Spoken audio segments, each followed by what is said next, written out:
And it's just connecting on my end for you. Hello, and welcome to another episode of TacoBytes, your daily bite of Degen. Episode number 210. We've done this for a minute. We got the Walrus with us, and we're getting cozy because you never know with Twitter. Twitter is doing some funky shit, and who knows what's going on in the long haul.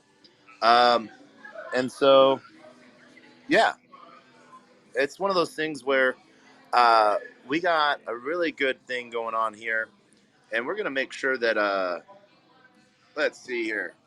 Yeah, we are going live.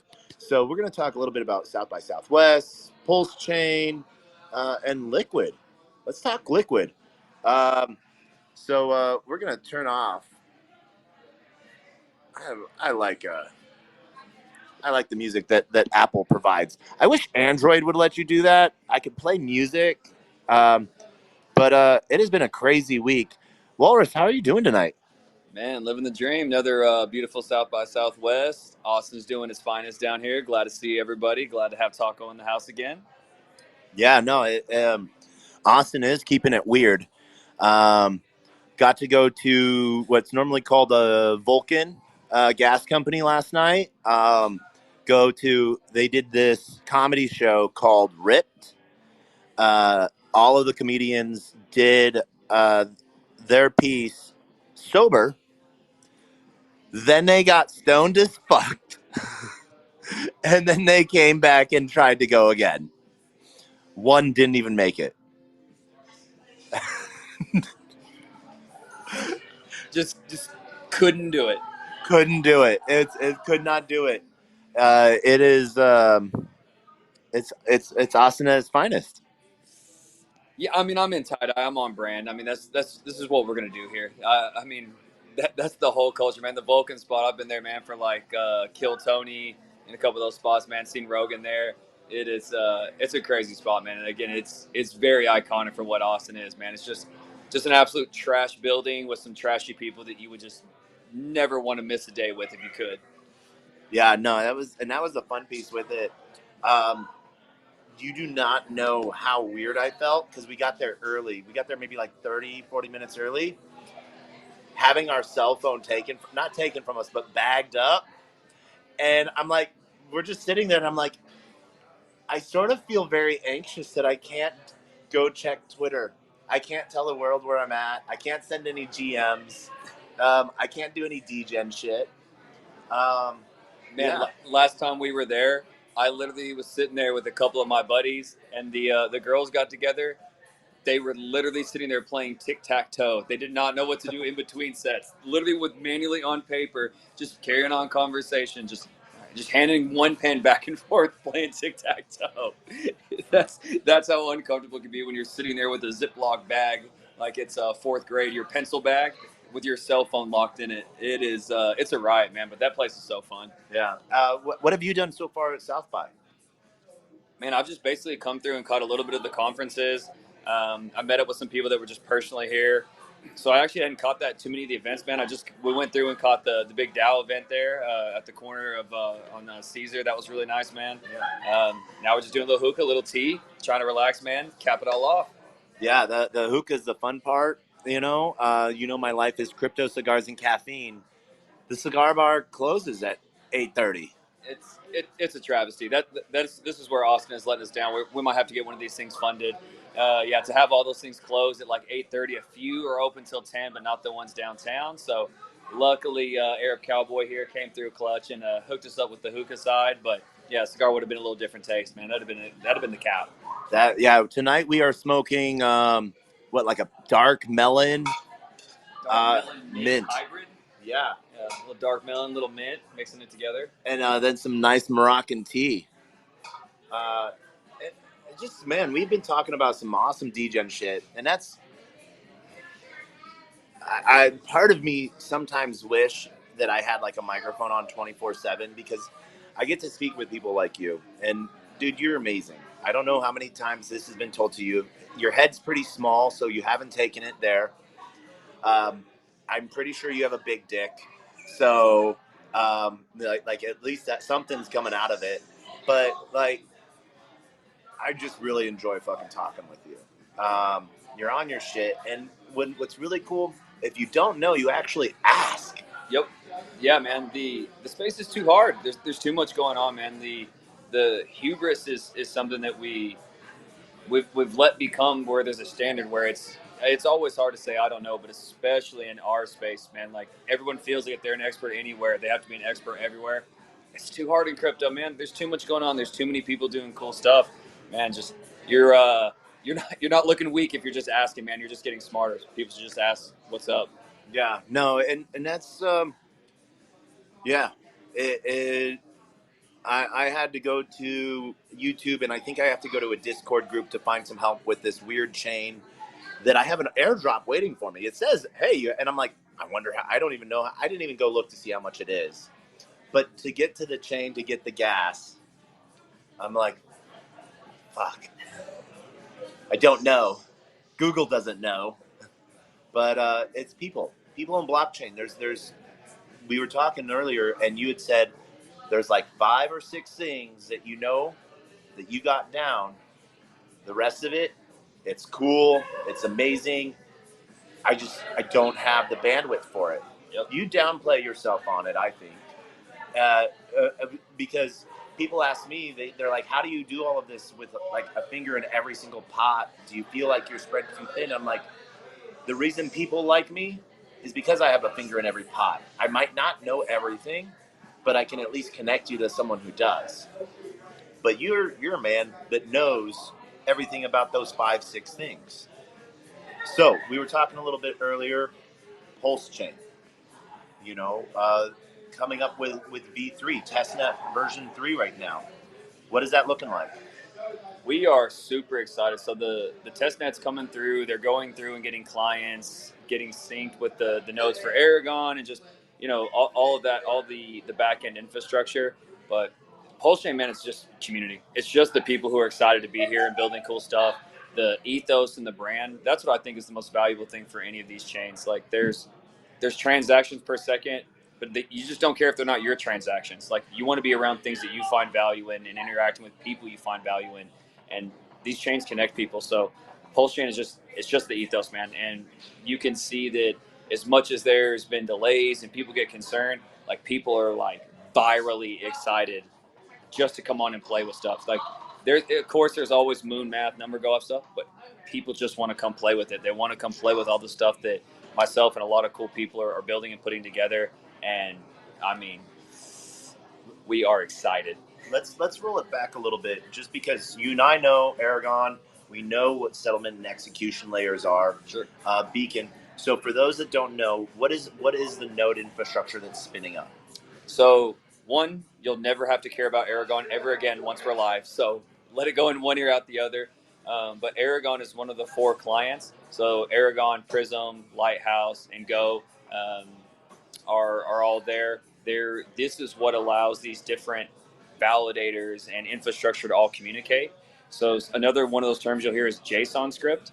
And all a JSON script does is basically tells how, when one thing asks a question, how it wants the answer. So if someone says, hey, throw me a pencil, the JSON script would be in the middle saying, hey, don't throw that pencil at him, hand it to him. He wants a pencil and hand it to him, even though you said throw. That's what JSON scripts do. Validators or any of these things will query one of these other instruments, and they just want to know how to respond. So they're more complicated than they sound. It's just a way for 2 servers to talk to each other, essentially, the client side and these scripts in the middle. So Aragon is a really sophisticated one that allows these things to happen extremely fast and sync fast. So you need it for certain third-party architectures on top, but for everyone else, just know that it's fast, it's cool, it's coming together, and you'll never have to worry about it again once it's up. So yeah, going to the infrastructure piece on that, the settlement and execution layers. So basically the transaction and then the finalization of the transaction.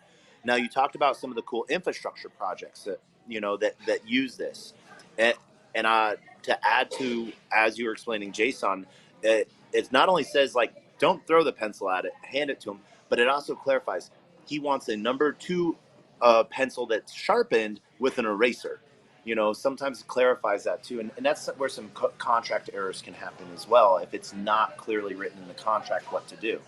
What are some of the cool infrastructure projects building and getting ready for this?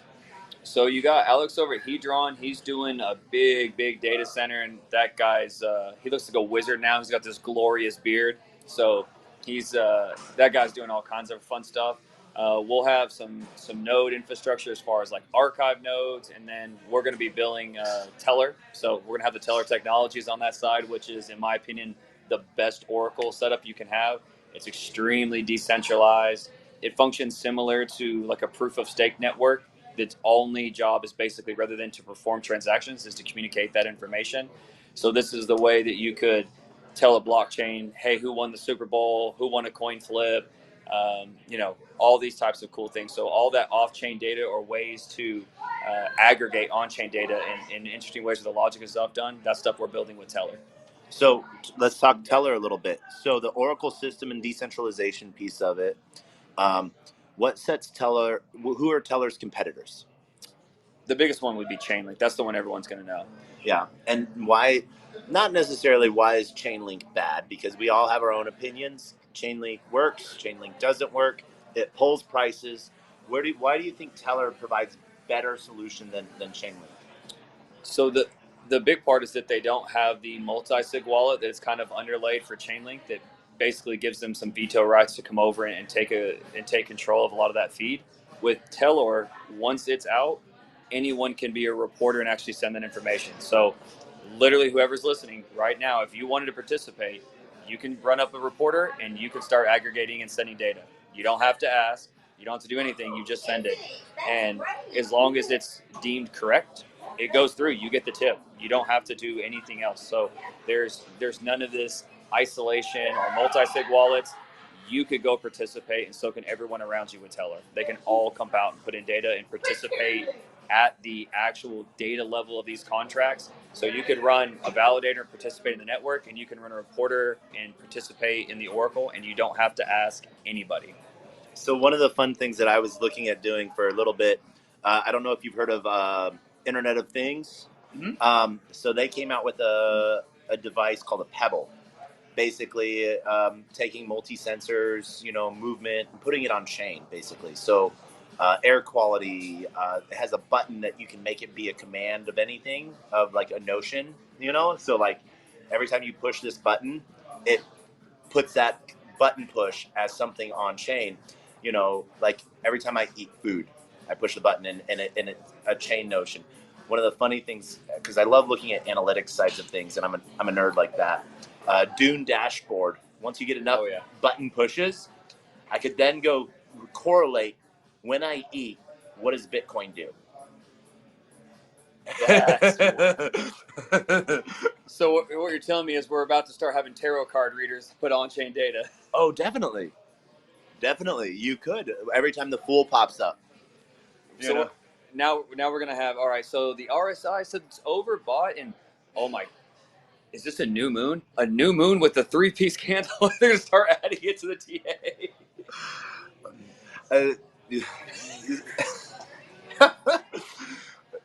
I'm not joking on it, but what my esoteric stuff, I believe, has energy. 100%. It's not energy that I necessarily follow all the time, but it's one of those things where enough people believe in it that it doesn't necessarily validate the data, but it validates people's choice. Right. And enough people make choices that makes an outcome. So yes, when a new moon happens, something happens because enough people believe in it, and then there's enough movement that it makes other people that aren't paying attention to that move as well. Right. And so it's very interesting. But if it's collected on chain, you could, and enough of it's collected. Do you have enough data points? Yeah. And then we can, and for anyone who's ever seen like really cool data science, the amount of data points that tell you something that tend to correlate with things that don't seem correlated is really, really interesting. So when you start to get multiple data points, you can start to get these clusters that give you information that seem so abstract from whatever the data set is, and that's some of the most fun things you can see. So having that data along with the chain to be integrated with analytics, especially as crypto becomes more than just financial instruments, you're seeing more art, more music, these video streams, then these data points can be more interesting and more valuable for a lot of what ends up being there. Yeah, no, I agree with you. And that's one of those things to where I see a big push coming from with faster speeds. Also, right now means cheaper, which the more transactions that happen, the more data is collected and more reference can be made. And yeah, we use ones and zeros with dollar symbols in front of them right now with blockchain to sort of help push the narrative, because it's very easy for people to understand a dollar in their pocket and a dollar in their wallet. It's mine. Someone can come up and rob you for it, just like they can do it with your hard wallet, or your hot wallet. But then at the same time, those ones and zeros can be rearranged to be data of any kind. And so that's one of the big things where I'm seeing a lot of infrastructure being built out. Data, identity, KYD, not KYC, but KYD, know your dev, proof of work, to a whole nother standard. And so you can be that anon, but you can still have a real presence in blockchain. Yeah, when you can combine certain data sets with like zero knowledge proofs, then you can get into really cool things where you can get the answer to your question without having to have all this sort of collateral damage from like infrastructure leaks. So, does this person, do they actually know XYZ? Well, I don't even have to know where they went. You can just have these thresholds and barriers about information and just say yes and not have to actually know what the specifics are. And that gives, especially in our space, really unique properties where there's all kinds of reasons why, especially when you talk about on a global scale, people may not want that information attached with other things they do. So it may not even necessarily be, black hat anon. It may just be somebody who wants to compartmentalize part of their journey, part of their effort, part of their protest toward a tyrannical actor, all these types of things, but they can still verify the things they need to verify for there to be the level of trust you need in that side of it. So I think even from anon and privacy, sometimes we always go to it's tornado cash in North Korea rather than its asset protection and compartmentalization of other factors. So someone someone may want to basically explain they're an expert because they work at a bank, but they don't want to tell their bank that they're doing crypto. I mean, all types of these things where they can justify an expertise without having to have, again, all this extra data leak. That stuff is super valuable as we move forward. Especially, as we're talking about, banks and stuff like that. Can I talk about this bank run? The mother of all bank runs. This bank run was on a scale that has never been seen. So it was less than 24 hours for $42 billion to get ran. It averaged billions an hour. There's never been a bank run like that ever. No exaggeration, ever. It's never happened that fast. And that's from two aspects. I saw a lot of people try to blame it on crypto, when really these were tech startups, and some didn't have anything to do with blockchain. They're just creating new technology, and so trying to vilify blockchain. We could see a layer of dominoes if we put our tinfoil hat on, but it's one of those things to where regulation. Why I think regulation isn't coming right now is so that there can be punishment in the meantime. And it's rather tell you you're doing something wrong than tell you how to do it right. Because once that sandbox is made of what you can build and what's allowed, it's off to the races. And Absolutely. people are not ready. And, by people, we say, not necessarily the individual, but at the government level, the corporation level, not necessarily ready to lose the control over the financial markets that they have right now, because they're able to control the value of your dollar by tax, by any means. Yeah, the tax inflation side, there's a lot of parameters they have to control. And if it hadn't been for the fact that, one, even Coinbase's assets were there, that wasn't an investment side or investment holdings for Coinbase. It was just cash reserves. So even the only reason anyone thinks that they have crypto business really at Silvergate, um, at Silicon Valley, was specifically because of USDC. And it was just USDC's money. I mean, it could have been any company. I mean, it would have made no difference. The exposure, the risk profile to Silicon Valley would have been the same as if there was just a grocer that put their money there. That's it. So, yeah, the attachment to crypto is ridiculous. And there's some interesting things about even the way it broke the peg. Silicon Valley by itself wouldn't have caused that issue with USDC. It had to be part of the issue that they had caused previously with Silvergate. So even one bank run, and again, a huge bank run, didn't cause a crypto issue. Closing down Silvergate and then closing down with the bank run Silicon Valley on a Friday afternoon is what caused it. And even then, you see that relative to even the stock performance or any of the other assets associated with these things, USDC, while it was a scare for all of us, I mean, it dropped at most 11% off the peg, and almost everything surrounding it was much, much worse. So even in the schemes of this is crypto's fault, it wasn't. A bank run screwed it up. It actually took two, and even in then, it still outperformed. So yeah, I agree. I think that situation was way overblown about its effect on crypto and crypto's effect on it. Well, and then what happened was a bank charter was pulled from with Silvergate on the weekend, thus almost nullifying people's access to pull money out. And so as we see more and more banks sort of backhanded forced without any clear regulation, just saying you shouldn't work with crypto if you want to play ball with us, um, you know, it's astonishing. And what really is interesting is where Custodia, was a big talk of the weekend as well. And what it comes down to was all of these banks that are deposited money, they then do the same thing that every other bank is doing. They move it around. But this is where I don't think Silicon Valley Bank should be um, penalized, as everyone's saying, F banks. Banks still play an important role. They always will. What I think it brings out is honesty. The curds will float to the top type of stuff. And so will the turds. But they did what was told was a good strategy by the U.S. government. Buy our bonds. They're guaranteed. We're not going to raise rates. The U.S. government then turned on its own nation in a way, and it raised points to where that those bonds are still good, but the value point interest on them became moot. And so it almost then forced them to sell them at a loss to be able to cover the value put into them.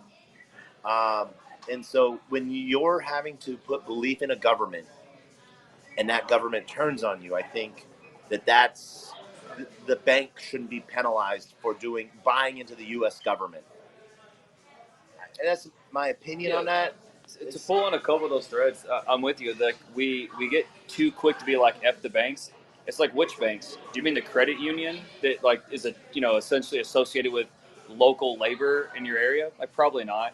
So even when we say banks, like we usually don't go through and understand that there's actual banks attached to Fed Reserve. There's state charters. There's unincorporated banks. There's credit unions. If you actually look through, there's 7 or 8 different actual variations of banking in the U.S. So that's a big part of it. And the other, as you said, with Silicon Valley, they weren't doing anything that you don't see most of the large players do in the first place. And when you look at some of the things that went beyond with like Greg Becker, their CEO, Moody trying to downgrade their credit, there was a lot of forces moving against them that you remove any one of these things, and then the issue would never get brought up again, and we would have never even seen it. And I think that's one of as far as for crypto, where we can see, my concern with Silicon Valley Bank when it comes to like USDC and some of these things is we think that, hey, if we can trust Circle, we can trust USDC. Well, you just had your peg broke and all this chaos because of 2 banks most of us have never heard of had problems. That's a risk. Like sometimes I make this joke, it's a known unknown. And what I mean is I don't know I didn't know ahead of time that Silicon Valley was going to have problems. I didn't know ahead of time that Silvergate was, or this signature was. But I do know that there are things that I don't know that I can't put into this risk profile that we don't see because it's not on chain. And that's the issue with a lot of these things. And it's, again, it can escalate from there. But we've got to be careful that we're fair in our criticisms of these things. There's still a lot of smart people there. Those things are important. A lot of those depositors should be made whole in some way. And in some ways, we just need to reform. Like this is why there was supposed to be a split between traditional banking and investment banking, and because of rates of return and essentially what kind of works through almost like systematic bribing of all these different players, we allow what should be investment firms to be holding way too much funds that are not meant to be investing. It's the same thing that happened with FTX. Some people treated it as a bank when it was really a casino. Awesome. So one of the things too, with Signature getting their charter pulled on the weekend, do you think that stopped? That was, it's one of those things to where that might have stopped a bank run there as well. Um, I couldn't even see what it looked like Monday morning.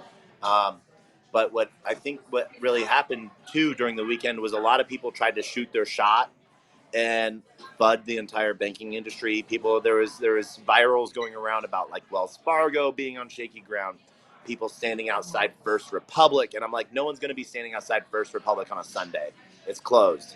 Saying that there is people lined out outside, let's verify that. So this is one of the cultural things I think is so important about blockchains. To sort of answer the question in a roundabout way, so much of this comes from there's no trust in any institutions. We don't trust the media side, we don't trust the government side, we don't trust the banking side.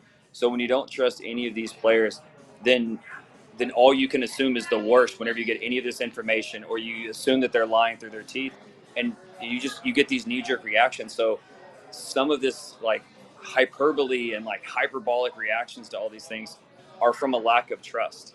And so people, whenever you start to distrust everything around you, people tend to act irrationally, or not even necessarily irrationally. They don't know what a rational solution is, so they just default to aggressive positions of like self-preservation.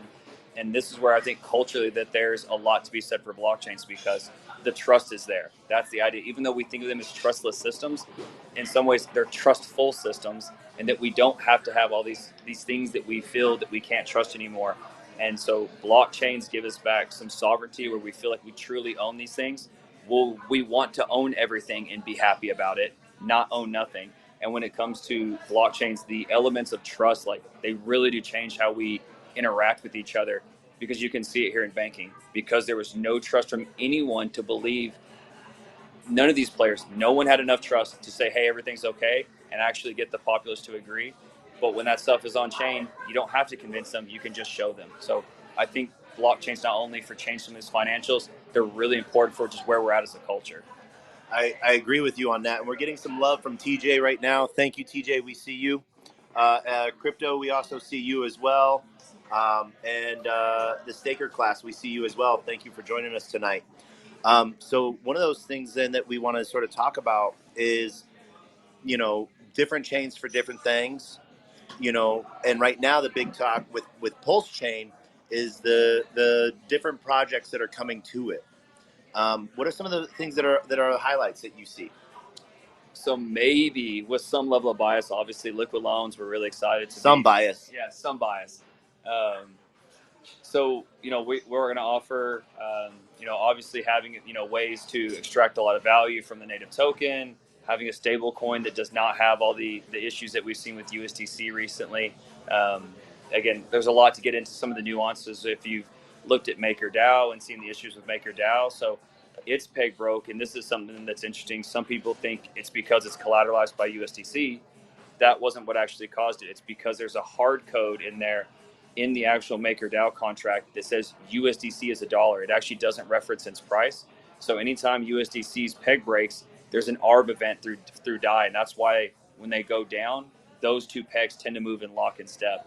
So it wasn't a broken peg; it followed the price. Correct. It was ARB to death, and that's why if you look now, the amount of collateral that's USDC now in DAI, it went up, I think, 50%. from what it was previously because of this actual ARB event where people were just pumping USDC into it. So there's a lot of issues with some of the stable coins, and these things, the first words ever written for crypto were a digital peer-to-peer cash system. So having things that are stable coins where we can do commerce, denominate things in a measurement that makes sense is really important. So even though stable coins don't move up, they're some of the most important stuff. So I'm really happy there. But there's a lot of people building great stuff. There's NFT marketplaces, there's dexes, there's bridges, there's all these cool aggregators, there's NFT collections that'll be out there specifically. We're gonna have a lot of great projects that come and launch, and we're just big on immutability, having trustless and trustful systems without admin keys, and there's gonna be a lot. So, and if people are building, come play with us. Like you said, there's a sandbox with rails on it. Come play in our sandbox. So one of the things, really easy steps to people to do, because of testnet right now, it's not costing anyone any money to do it. What's a simple site that someone could go to just start that process and playing in the sandbox? Yeah, so I would recommend going to like the Telegram rooms. There's a few altcoin rooms that have a lot of the dApps, so you can go in there and find what's interesting. So you can just go to pulsechain.com. It's really easy to grab the RPC, swap over MetaMask or any just kind of standard EVM wallet that can use a custom RPC. It's really simpler than it sounds. And then from there, again, I think the value in these things comes from being able to do what it is you like. So PulseChain will have its own advantages, but go find the projects, find the people and the communities that resonate with you, and then see what they're building on PulseChain.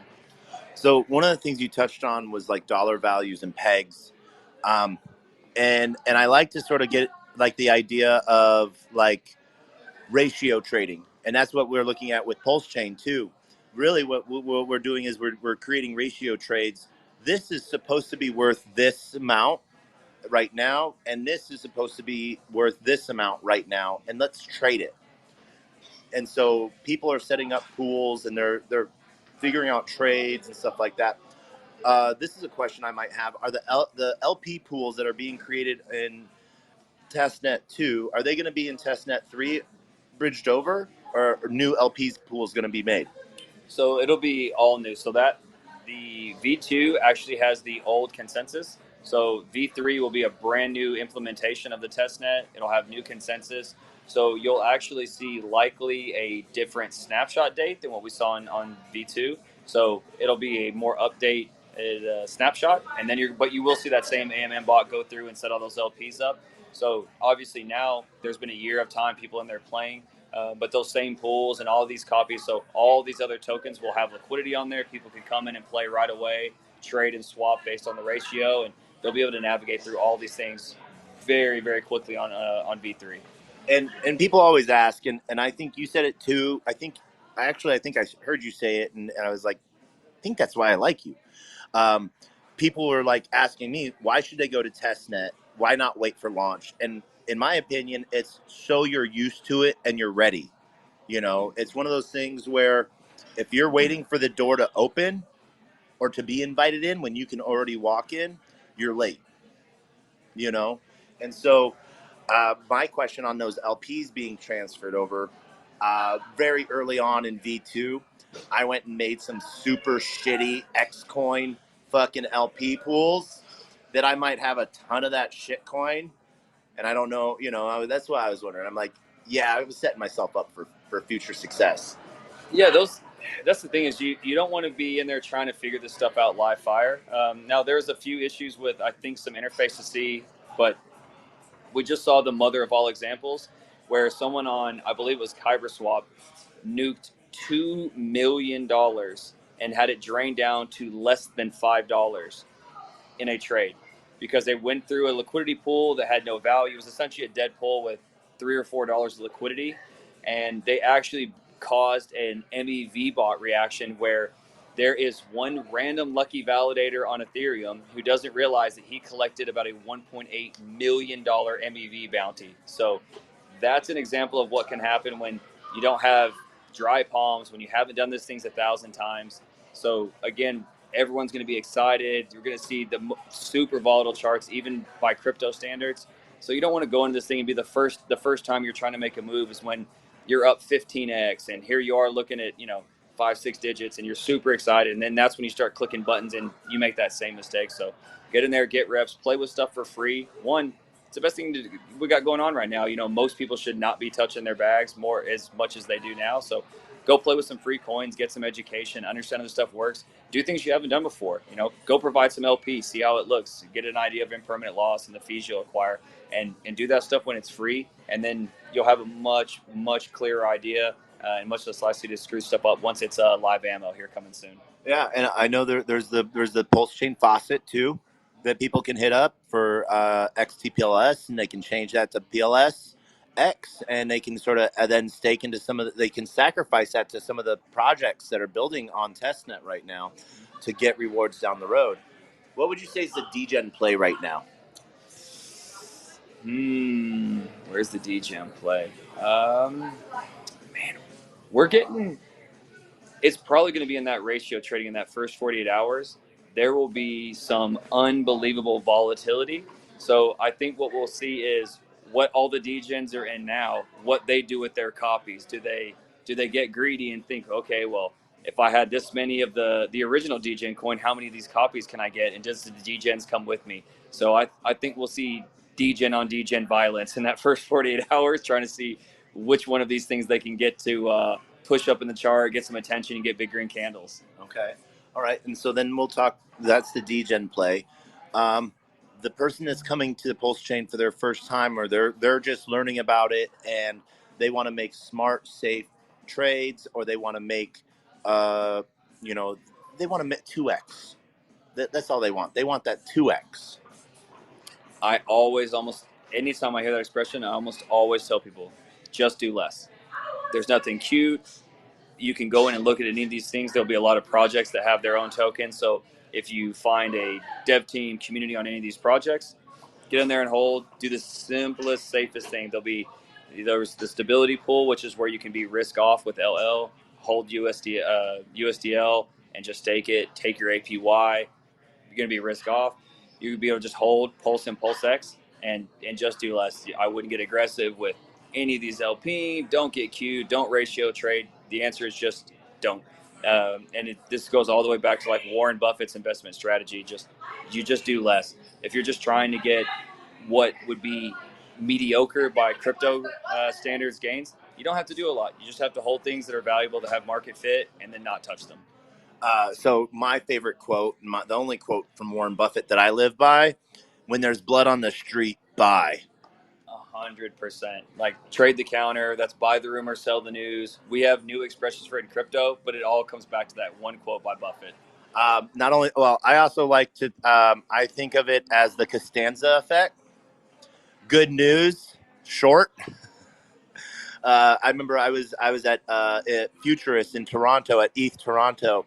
Vitalik was talking. It was prior to the merge, and Vitalik was talking about some amazing stuff. I was sitting there shorting ETH. I made a little money on that.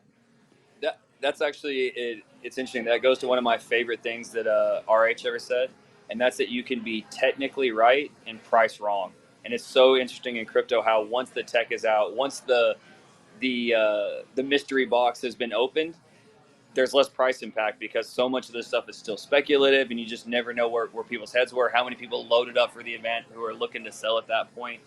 So it's really interesting how often tech, news, all this positivity is just somebody basically waiting with their just finger on that red button, just ready to sell.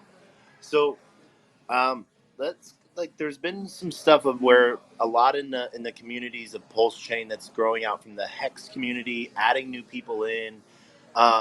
There's almost contention between them on what they think that they're better or that they're different, so different that anyone else is stupid.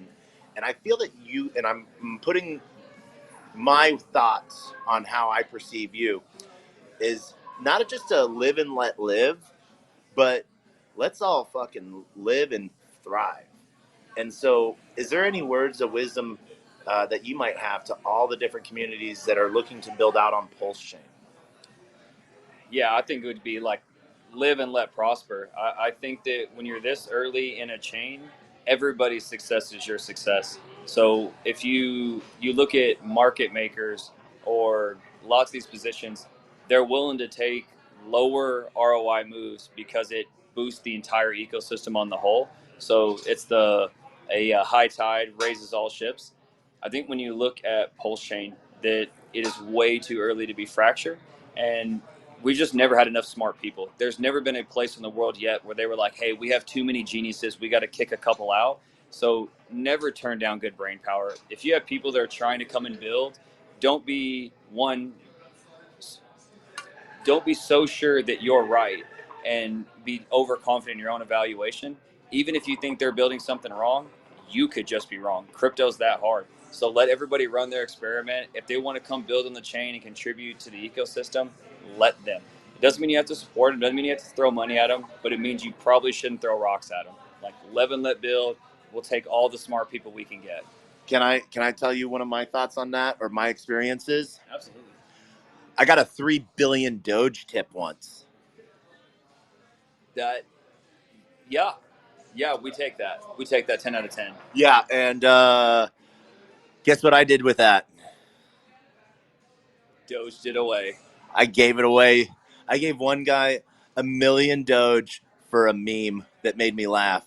Not like a belly laugh, but more like laugh. I gave him $1 million Doge. A belly laugh probably would have got him all three. I think I'd already tipped most of it out for other stupid things. I got that from helping someone set up their accessibility features in their Microsoft Teams and turning on dark mode and changing their font size. That's on brand for crypto, both to get the tip and then give it away. Yeah. So one of the things that I'm all about, and we were talking about that easy sit LP pools, providing both sides. Are there any V3 forks coming out yet that you know of? So, and when I'm going to say this, LP pools that are V2, like your classic Uniswap V2, you're putting in 50-50. You're putting in on both sides of the pool. So the two features that I really love that Uniswap doesn't use really, but that a bunch of other are zaps, where it takes the thinking out of it. I just put up one token and it gets split into two for me and deposited 50-50. And so then that way anytime it's trading, I'm trading token X for token Y. If I'm in that pool, I'm getting a small percentage of what I own of that. The next side of that too is with V3 own, it's a ratio of the pool. And I have an NFT of that position that is then even tradable. Is there any projects that are coming out with that yet? So the Uniswap V3 code will actually be on chain. We just won't have a front end open for it yet. So likely you'll see somebody pretty quickly throw up a front end. So we'll have Uniswap V3, but the code will actually be there. So people will be able to interact with the contract. There's a few other dexes that are looking at coming over soon. There's a really cool protocol where I talked to the founder, Bob Baxley from Maverick. They have a beautiful implementation for asymmetrical liquidity like you're talking about with V3. So I think that we'll see them sooner rather than later, but all the early phase, people coming in just now, it'll start with the PulseX, and then the Uniswap's V3 license actually expires in April. So there's a possibility that by the time we actually get to mainnet, that the dev team has actually decided to go ahead and release a V3 fork as well. Okay. So one of the things that with new projects comes a lot of scams, a lot of I think I might have already seen one or two hex airdrop tags that I've been put into and stuff like that. Sacrifice here, sacrifice is over.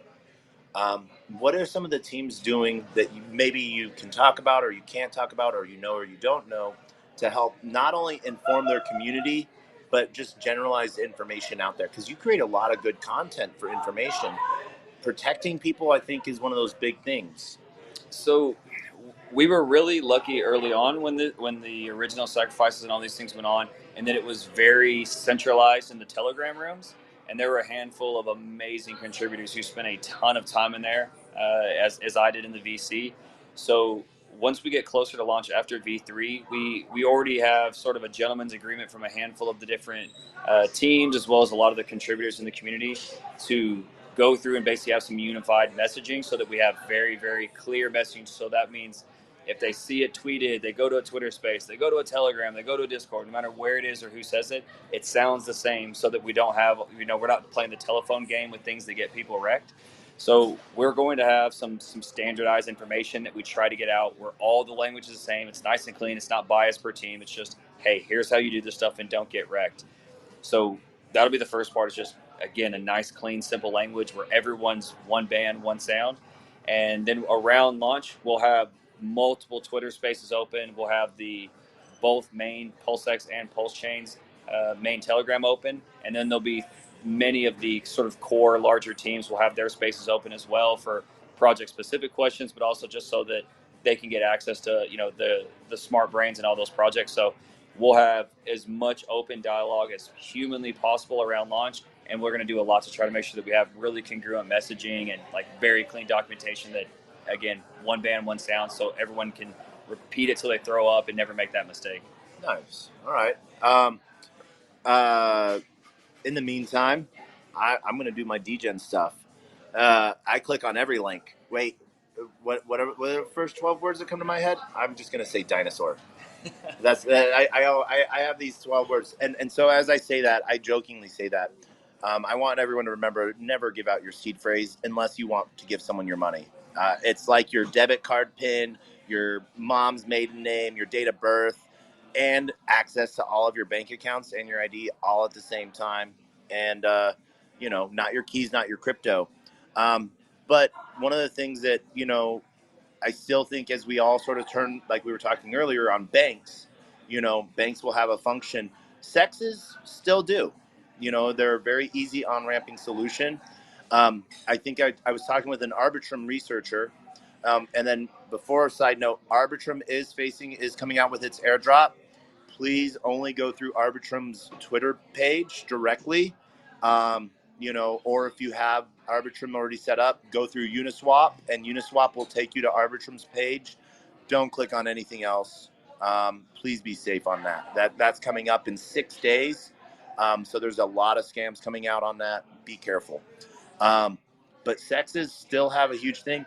Are there any other cool things coming out that, or anything not even Pulse Chain related, that you're into? So one, I think for everyone that is excited about Pulse Chain, they can, whether or not they're actually going to qualify for the Arbitrum airdrop, that's a perfect example of what to look for, and look for all these scams and see what goes on there.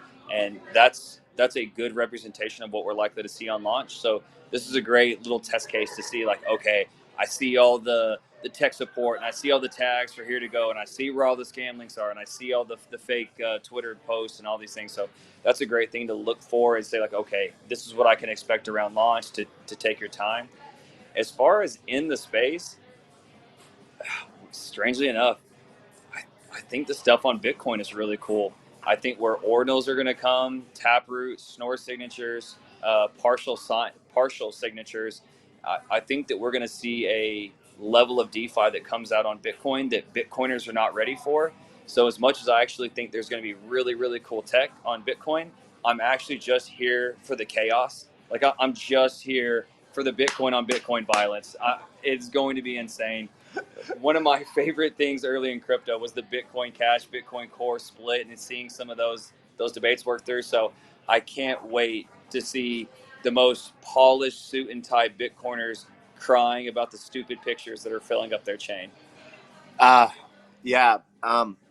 I was at a Bitcoin meetup the other day, and they did a really good video on. They premiered a video from Senegal and Ghana, where they're replacing their French francs, their GFCs, with Bitcoin for transaction, because the IMF is devaluing their currency. It used to be 10 to 1, and then now it's 100 to 1, and just sort of devaluing their currency and everything like that. And then they can't even, their currency's not even good outside their country. It is locked, and they don't even get, their money's printed in France. And one of the things that France did a couple times to like put control back down on Ghana was just counterfeit print and just dump it. And so it really shows the proof of Bitcoin. But so far, all of the Bitcoiners and all the Bitcoin maxis I've talked to, it's either it's really cool, and it's just gonna pump my bags, or it's like, hey, it's cool, it can go live its own thing. I haven't heard any Bitcoin hate yet. Have you?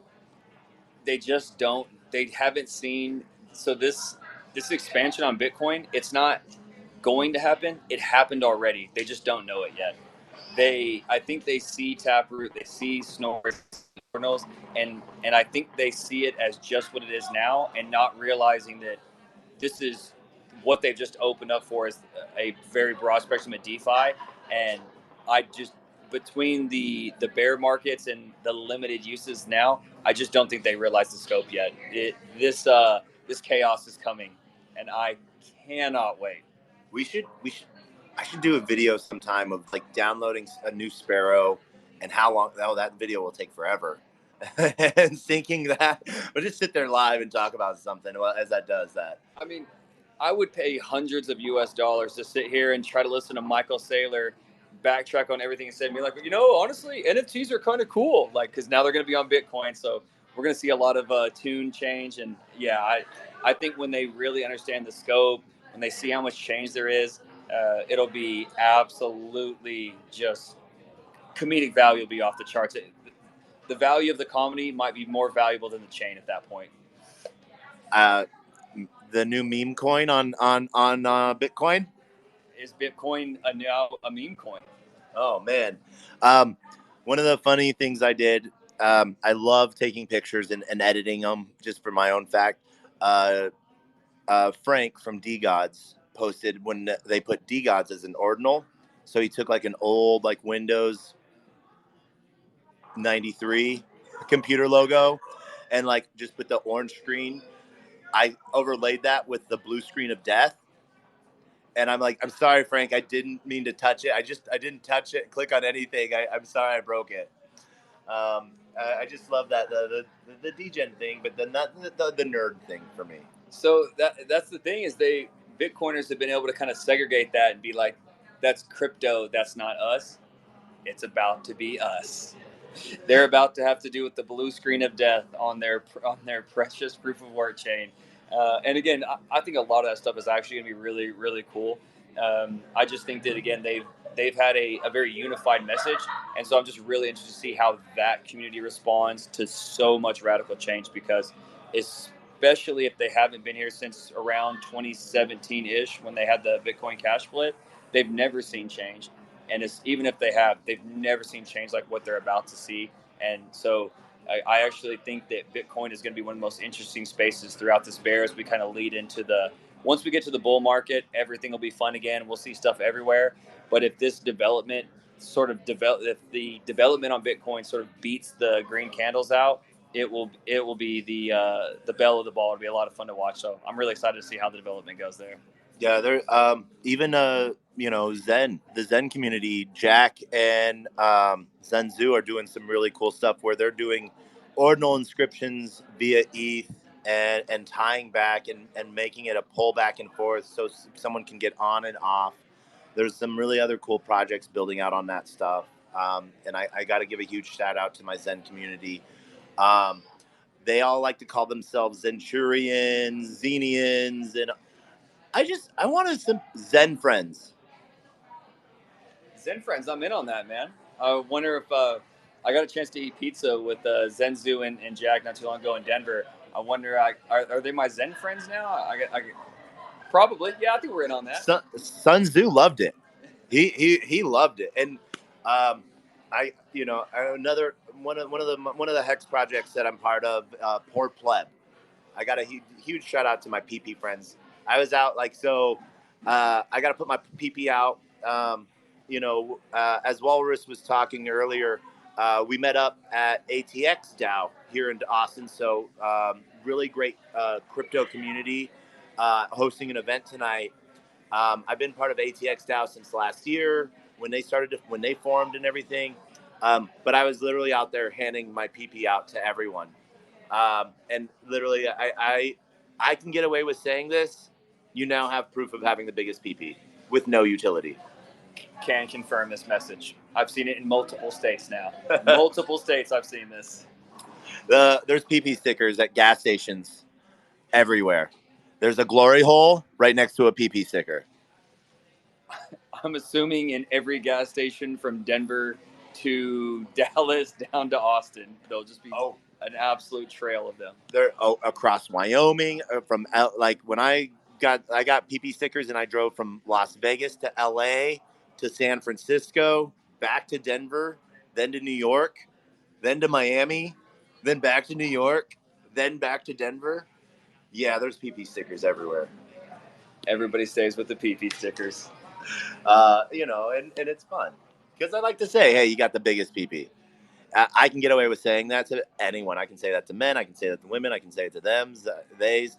It's pretty fun, and it evokes a laugh, especially when I say it has no utility. What's the biggest thing that has no utility right now that you think is fun? Biggest thing that has no utility that is fun. It doesn't even have to be blockchain related. So, I hate to admit how much I like watching the show Trailer Park Boys. There's no value there. There's no hidden messaging. It's just absolute degeneracy and goofy Canadian accents, and I hate how much I like it. But I'm just gonna square with y'all. I absolutely love Trailer Park Boys. Okay. For me, it was fall when pumpkin spice flavoring came out. I'm a pumpkin spice bitch, basic bitch. Yeah. So, yeah, that's since we're coming clean with no utilities, that's me. I'm a basic pumpkin spice bitch. I did it. I even like the little Debbie's ones. I like it when the peeps come out. Yep. Oh man. All right. So, man, what else you got on your mind? I've been asking you all these questions. What's on you? Man. You got any questions for me? Man, I've been kind of looking at all these banners and everything, man. I know you're going to NFT Miami soon, man. Like you've just been hitting the circuit. So like how are you feeling about just the space and how you're seeing everyone interact? I mean, you're traveling all over, getting a chance to see the spaces really few people do, and actually seeing the builders and things behind all the digital communication. So, how are you just feeling about the space when it comes to just the human interaction and shaking everyone's hands? I get to see a lot of the different crypto bros, and I get to see who's in it for not even the pump, but like they just want some of the action. But the overall thing that I get to see from everyone is everyone's building something, or everyone wants to participate in building. We were talking biz dev Web 2 world earlier, and so one of the things that I always saw that I was biz dev in Web 2, and I crushed it. But what I also learned was that like I work a lead. That's my lead. It's out there. You can go find it yourself, or they can come to you. But that was a little different for me because I worked in human services. So if I couldn't serve and support a person, I would say, hey, go talk to this person. Go to this company and get help because you couldn't just sort of leave families alone like that. So it was a little different. But then like with competitor companies, it was like, yeah, no, you do this, you do that. But in Web3, I can't do this or I don't have this solution. 5 people stand up, you know. One of the things I was told tonight, and I get told this a lot, is that I have my fingers in too many pies. And they're like, you just need to like, someone needs to hire you as their hired gun. And I'm like, yeah, but I would love that. But one of the things that everyone loves about me or says that they love about me is that I have a finger in every pie. I might not be eating and tasting all of those pies at the same time, but the overall sense, everyone is bullish. And like the bear market was just a time to fucking like sit back and relax and build. And I don't think me personally, we could call it because we can look at the TA of it. Yeah, a bear market, everything retraced and came back down to normal operation levels for a minute. Um, my grandma used to think I worked for Bitcoin, and when like I would go visit her, she would give me all of these newspaper clippings of like crypto stuff that she found in a newspaper. She's like, "Oh, I was thinking of you when I saw this." Unfortunately, it was like scam that, scam this, bank collapse, crypto dot, all of this stuff. But she asked me why I made the price go down, and the only response I could make, and then clearly define what I did in life, because I was like, I can't hold this anymore. Um, was because I wanted more people to be able to buy in. So according to your grandma, you're a scammer and you wrecked the Bitcoin chart. Yeah, but then now I was like, Grandma, this is here. Read this article I wrote. And because I read, I think it was one of my, instead of writing articles for other people and other projects, I wrote something I wanted to write, and I wrote it on Polkadot because I really like what Polkadot does and what it allows people to do. One of the really cool things, I got to meet this project called Rare Tech tonight, and what their platform is video streaming via NFTs. So through the NFT, you can watch content. You know, talk about token gating something, time lapsing something, renting something. Um, but that's just amazing. And I don't know if this is alpha I can give out, but they didn't tell me I couldn't. They just partnered with Sony, and Sony, one of the things that Sony made them do is come out on the Star network. Star is a parachain of Polkadot. And I'm like, I know what I'm doing tomorrow. Or maybe later on tonight. I don't know. But yeah, the Degen in me. Um, so the overall sense is everyone's building.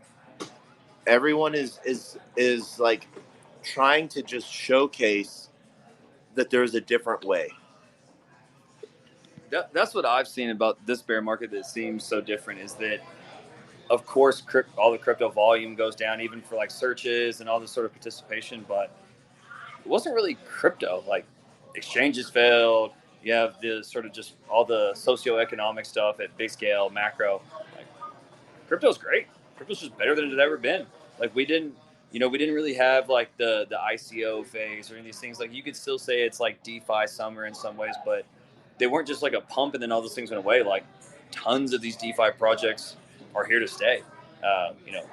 Liquidity, obviously, like where the code comes from for LL, like that comes from that time frame, and it's not going anywhere. So I think where we see different is, yes, we see this ebb and flow with pricing, but all this stuff is still here. All these DeFi pieces and protocols, a huge amount of them are going to survive versus 2017 when you can't even name anything that it was even in the top 25. They all just boom and bust. Whereas a lot of this stuff is coming now. So I'm really excited to hear that there's so many people trying to build and kind of continue what we have going on and really add to the overall value proposition, because this bear market was not about crypto. It was about everything but crypto. And what we've seen even here recently that I think is a bit of a really interesting sort of inflection point. Up until this point, if it's bad for the market, it's bad for crypto. But here recently, when we saw some of this, what was bad for the market drove people to the security of crypto. And I don't think we've really seen that. And again, it's a very small incident. There's a lot of other reasons, a lot of correlation. But the fact that we've seen bad market news not initially be bad for crypto is very different. And I think that as these things grow more legs, there is more DeFi. These things don't just boom and bust, and when they bust, they never come back. We'll see that more and more go on, where there is not necessarily a decoupling, but there's still its own rhyme and reason, and that crypto will, to some degree, still dance to the beat of its own drum. So I'm really excited to see that as well. Yeah, and as the markets fell over the weekend, we saw prices skyrocket. Bitcoin went from 19 all the way up to $25,000. ETH pumped. There's been a slight retrace on that, but it's still up. And yeah, and so I want to do something that I've challenged a lot of founders to. Are you sugar free or regular? Sugar free. Okay. Luckily, we have you handled. So, what I've done around the world with a lot of founders, and for those that can't see this, I just pulled 2 Red Bulls out. Actually, I pulled out 3 because I'm weird like that. And luckily, I had a sugar-free Red Bull, and I have a regular Red Bull. And I'm going to challenge Walrus to a chug off. Let's do this. Even though it is 1 a.m., we're about to chug a Red Bull. Heck yeah! So, do you want to do this race closed can or open can? So we have to open before we start. So Yep. the opening's the race. The opening's the race, and everything. We hold up, we cheers, sit down, open, chug. Or we can start with an open can. Let's go open, cheers, tap, chug. Okay, so open. For those that hear that, cheers, tap.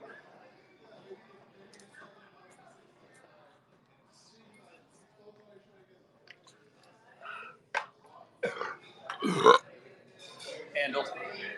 Like a boss. All right, so I guess we're up. We're up. And I have to say, you held your own there. I did not beat you as bad as I thought I was going to beat you. Pretty close. Yeah. Yep. So, LFG. Let's go. So one of the things that I like to talk about when we always talk LFG, we talk WAGMI. We're all gonna make it. One of the things that I see a lot is that people sort of get into the offset of it's very hard to get into certain things, and so the ease of everyday man. If we're all gonna make it, we all have to make it. What do you think that Pulse Chain is setting up different for everyone to make it? And do you believe that and this is one of those things to where I had an argument, and I feel that I proved myself because he brought, and I'll set this mood. He said that Bitcoin brings equality to everyone.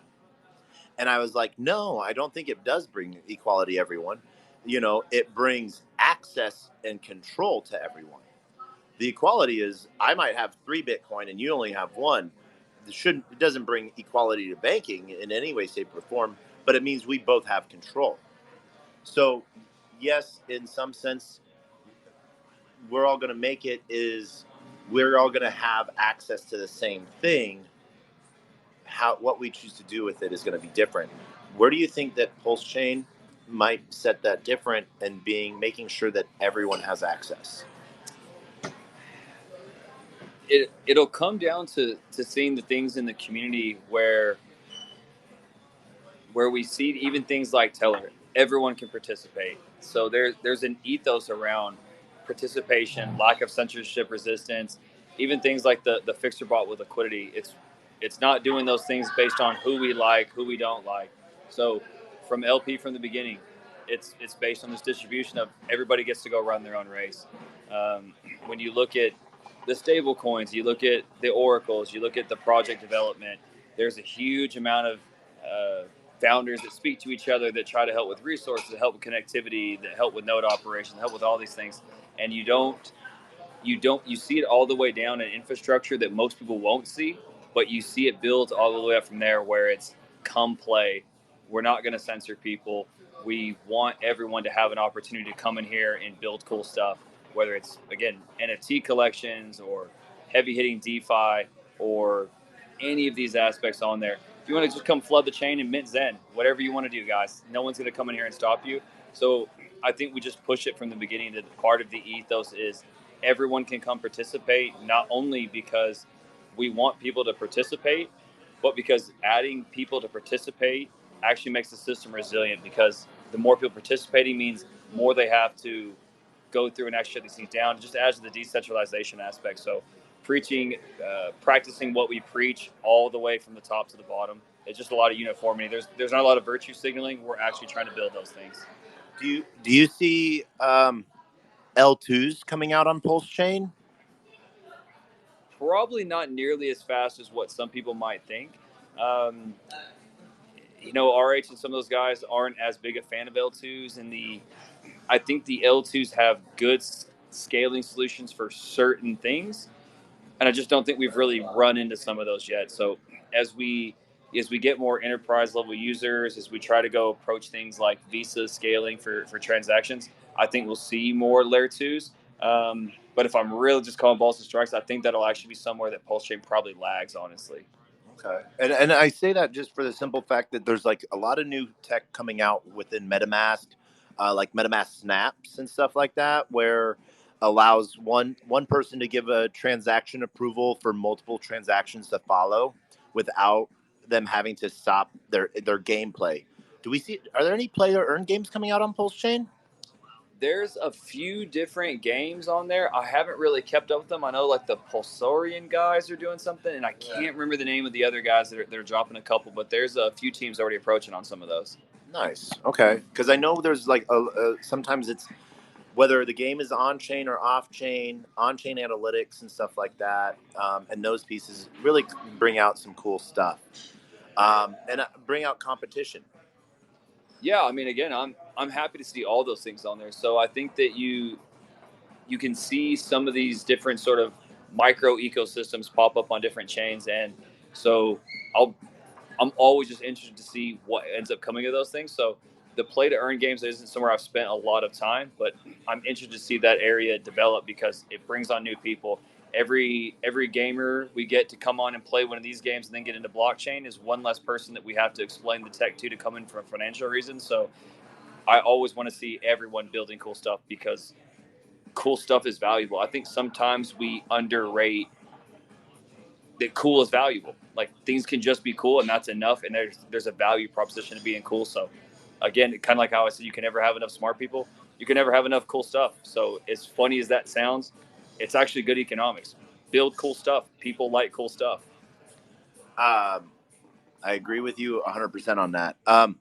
But I just thought of a side note because you had said never have enough smart people. I was thinking back to Rip It, the comedy club that I was at the last night.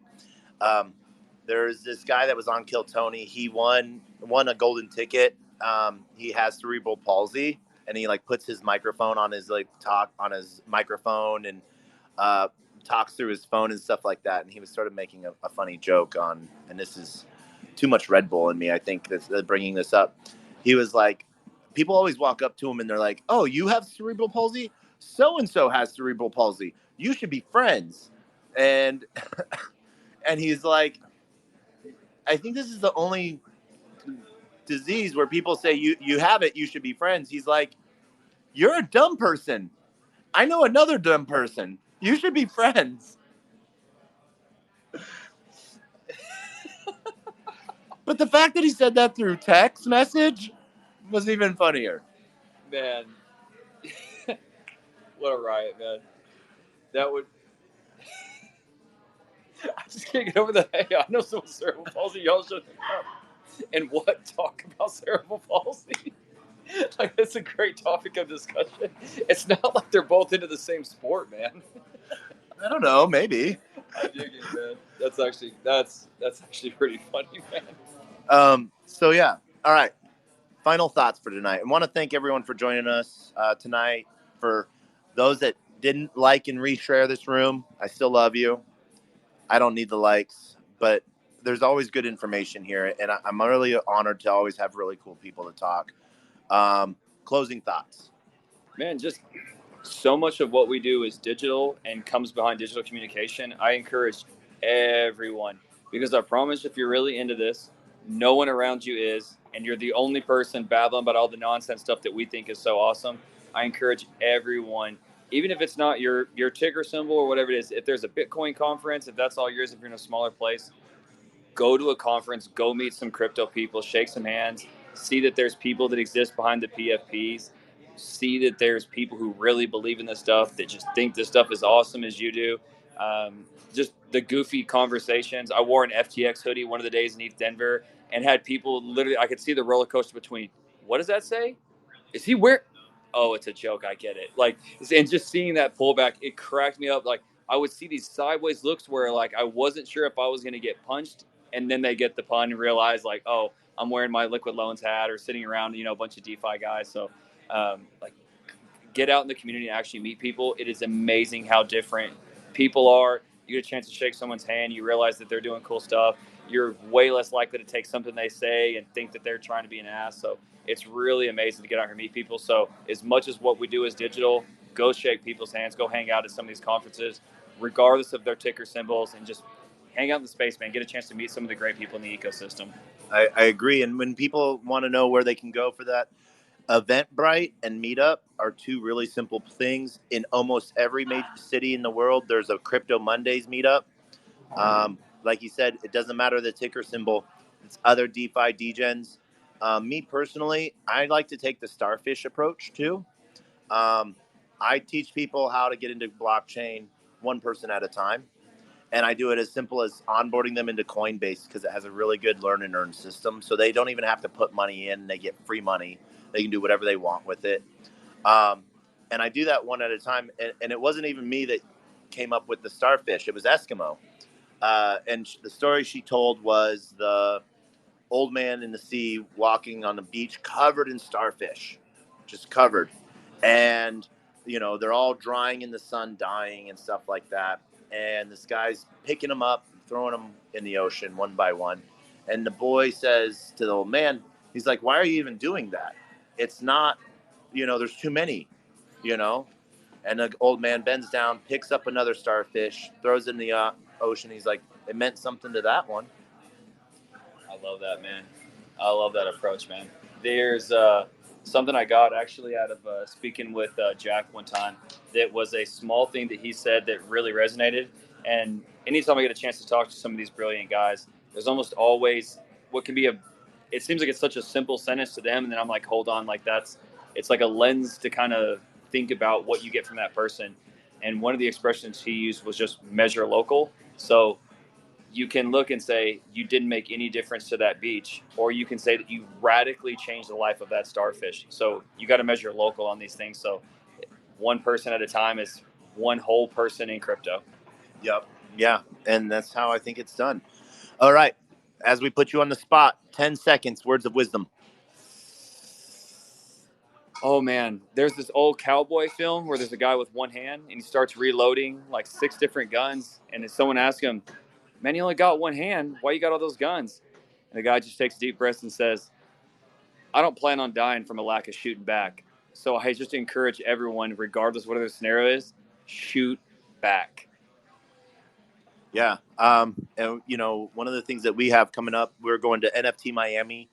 And then we're going actually to DC. We have a conversation there that we're working to make sure it gets out. If you're stateside, you can always write a senator, you can always write a congressperson, you can always let someone know that you have value and that you have a voice.